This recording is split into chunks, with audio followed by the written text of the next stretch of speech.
Putnam Talk Radio presents Arts on the Lake. We're here in Lake Carmel at Arts on the Lake, the summer concert series in full swing. Normally, 4 concerts are held. This year, 3 times the amount. That's right, 12 concerts. Ed Durkee is the executive director. Ed, how'd you do it? Okay, Eric, I am not quite sure. We decided in March that usually we do 4 concerts for the July series, but that what we could offer this year as we were opening up was essentially outdoor events. So we decided let's try as many concerts as we can get, and so we've done the 3 months of concerts, and it's been quite a stretch for a volunteer organization to try to do this, but we've also had great cooperation by the musicians. So they've come in at a much lower cost, which allows us to recoup some of the losses that we've had from the last year of COVID, which were important for us. And the crowds have been so enthusiastic. Yeah, it's been great, especially tonight. It is a tribute to the 70s songwriters and of Joni Mitchell and James Taylor, who everybody loves. And so we've got quite a big crowd and a wonderful night. And we've redid the stage area this year. We did the lawn. We've got electricity. We've got a tent. So it's really made a big difference in terms of the quality of the environment for people. You've even renamed the lawn, I understand. We did rename the lawn for a particular reason. Part of our world is we exist by sponsorship from all the businesses and the local community. And the Boyd Artesian Well Company did a tremendous job for us this year. We asked them to do a ditch. We thought, I always thought it was going to be like a 4-inch ditch. They bring down this big, huge backhoe. They're digging about a big ditch to get the electricity down. And then they decide to help and landscape the lake. It's been the land. It's been really wonderful to have them here. So it's the Boyd family concert lawn, which is fantastic for us. So well, we're here in the middle of August already. Hard to believe the summer's almost gone. It's crazy. And this month is a special... It's a special one for us in terms of the series of concerts. One of the other organizations or businesses that we want to support and are supporting us is the Limni restaurant, which is actually right there. And it's a spectacularly good restaurant. And we've been trying to work out a way to help each other promote one another in terms of the concerts and the restaurant. So they are doing the sponsorship for the whole month, and we're calling it the Limni Live at the Lake concert series, which is great. And so they are prominent in terms of our sponsorships, but they're also offering a wonderful meal at a very low price, a $30 prefix meal at 5 o'clock, which is amazingly good deal. And we're encouraging people to go over there, and then they come back over here for the concert. So it's been a really nice cooperative adventure for us overall. Let me open up the program here.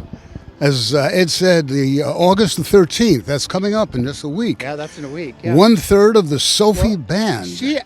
What an unusual name, right? I can't tell you exactly why the name is that, but it's actually run by Jess Vanacoro and Matt Vanacoro. And Jess is the executive director of Camp Herlick. Yes. So we are thrilled to have her and her band come.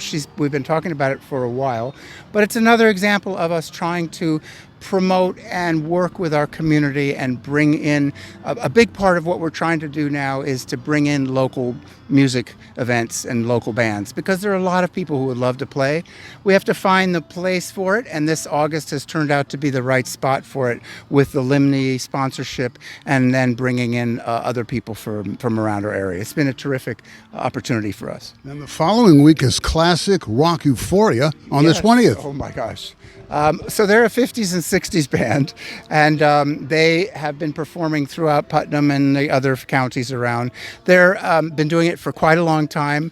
They're a wonderful band, and they basically get you moving your feet to the 50s and 60s stuff. So we're happy to have them. That's a good one. The following day, on the 21st of August, Sumanagashi. Well, I've been practicing that all week. Yeah, Sumanagashi. So Arts on the Lake is both. It's a multi-dimensional art organization. So we really do offer many, many things. Art classes being one of them. We do band classes for the community, the kids during the summertime.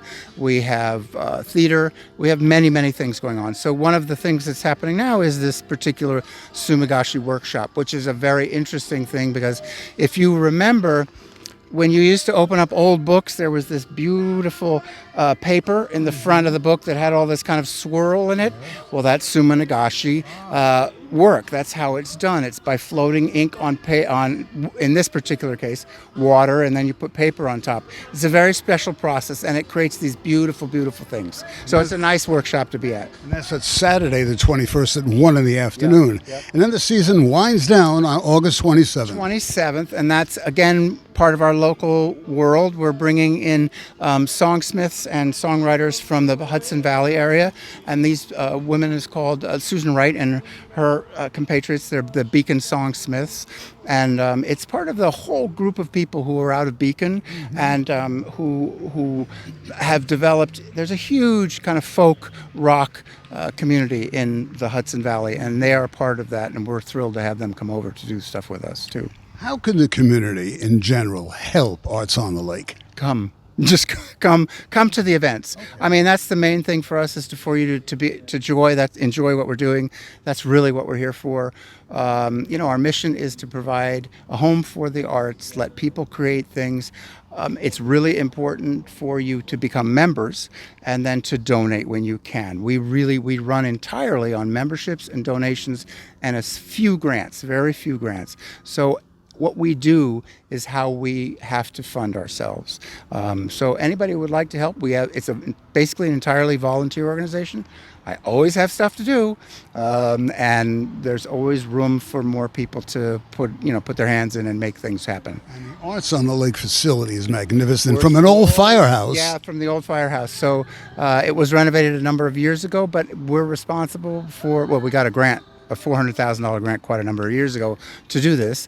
And then we're also slowly creating and renovating the inside. Last year we were able to renovate an upstairs and make it into a beautiful gallery space. It's almost like a Soho gallery space. And then we're trying to move on to work on this big, large space, which we hope will become a theater space eventually. So we'll see.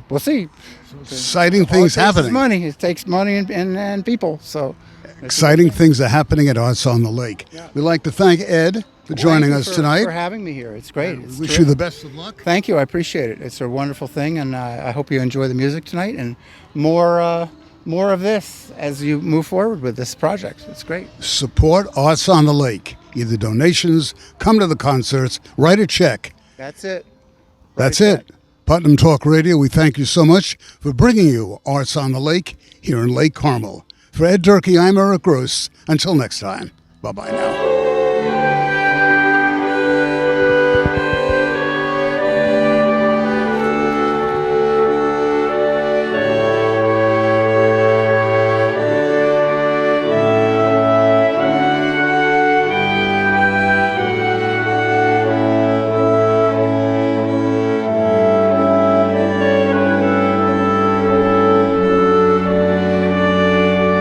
Like an orchestra, right? One leader, individually great, amazing together. My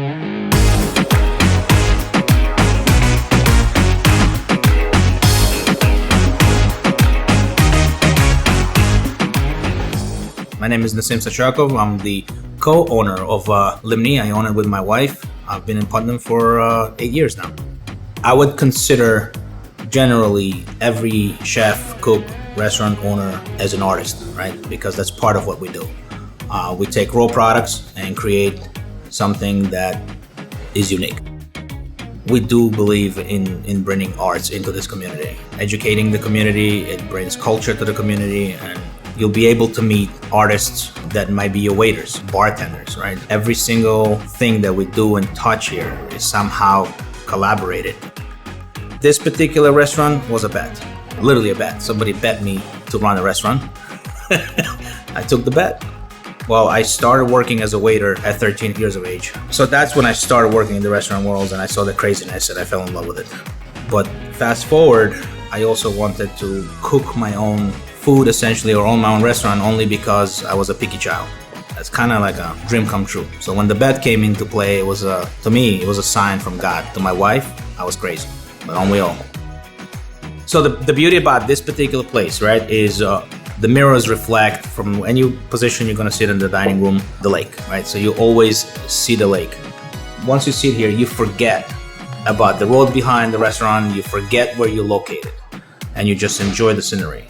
That on its own was enough for us to take on the challenge. What we do here is we actually take you on a trip, right? So you may be able to see on the same menu a dish from Spain, like the Spanish shrimp, or you'll see on a special and you'll see a Yemenite braised short rib. Geographically, they're two different locations, but they're all on the Mediterranean Sea. We have staples, but then you look at the specials and every single day we bring something new. In the back of Limni, we have a mulberry tree that is actually in season right now. So we use that. We do grow our own rosemary. We have a little greenhouse in the back. The experience that we offer is a loaded question. What we are offering is a playground. So the kitchen to me is a playground. We play with flavors. We try to give people a palate that they've never tasted before. And if they did, the presentation would wow them, right? So it's all different aspects. So to us, the little details that matter. We're not perfect by any means, but we always have somewhere to get to. And that's what drives me, right? Getting better, learning. What I don't know, I'll learn and I'll be best.